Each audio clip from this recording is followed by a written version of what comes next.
excesso de intervenções da Justiça em casos de internações compulsórias foi questionado em 2014 pelos envolvidos com o problema em Porto Alegre.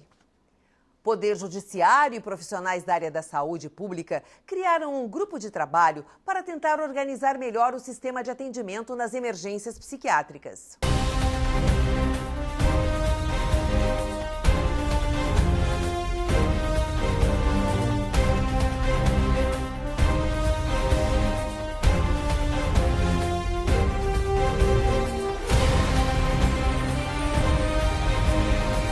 No passado, eram os gigantescos depósitos de loucos, como o Hospital Psiquiátrico São Pedro, em Porto Alegre, que na década de 70 chegou a ter mais de 5 mil internos. Em 2001, veio a lei antimanicomial, que pretendia acabar gradativamente com os antigos hospícios. No lugar deles, pela lei, deveriam surgir novas formas de tratamento e garantia dos direitos de pessoas com transtornos mentais. A teoria, no entanto, não acompanhou a prática da vida real.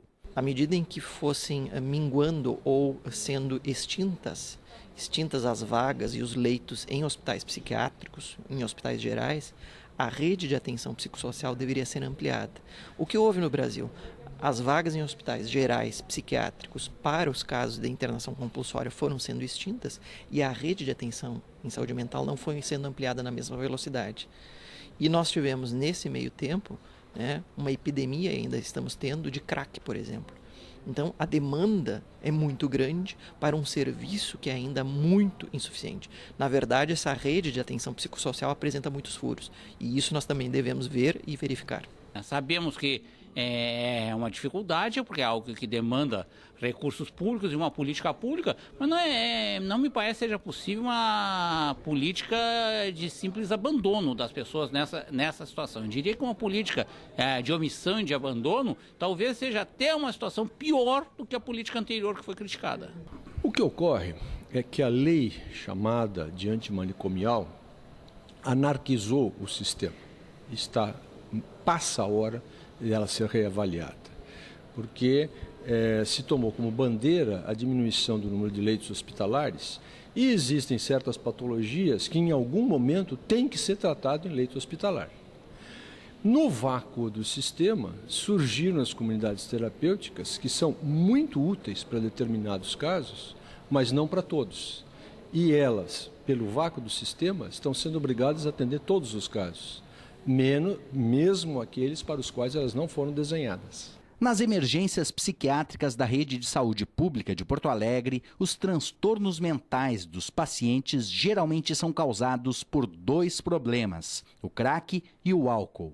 A gente tem, através do mapeamento das internações, um número muito mais elevado de internações pelo uso de álcool, então inclusive de problemas relacionados ao uso de álcool, do que relacionados ao uso de cocaína ou de seus derivados como o crack.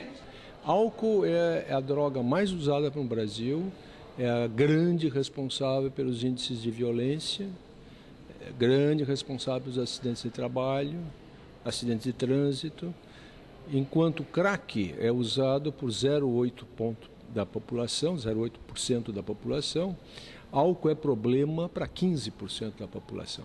Então, realmente, a prioridade em saúde pública, na área de saúde mental e na área de drogas, é álcool.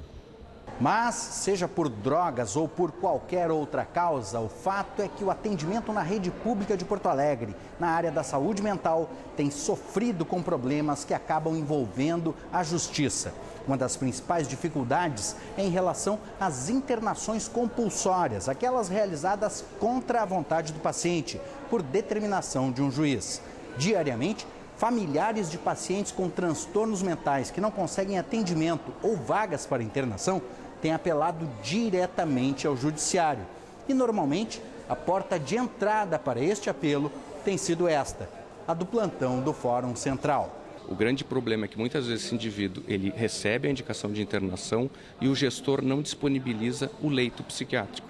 E aí o plantonista que está lá cobra do judiciário essa internação que deveria ser compulsória, porque ele já foi avaliado, ele deveria ter o leito, só que o leito não é disponibilizado. Aí, por uma série de questões, muitas vezes até dos hospitais que não querem receber determinados pacientes, o paciente permanece na emergência. E isso sim acaba onerando o nosso trabalho de todos, que é o acúmulo de pessoas numa emergência, que muitas vezes, onde cabem 14 pacientes, nós temos 20, 25, 30 pacientes. E aí todos os riscos inerentes à superlotação.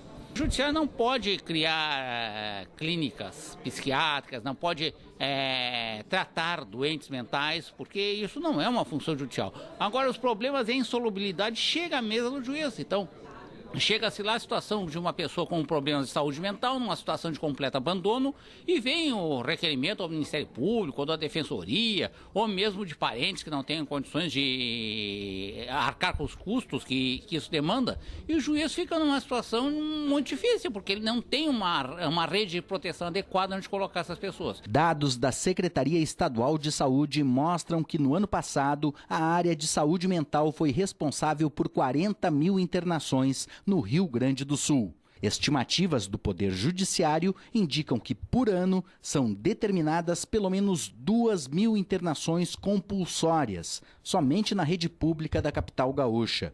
O próprio mérito das internações compulsórias é questionado pelos magistrados.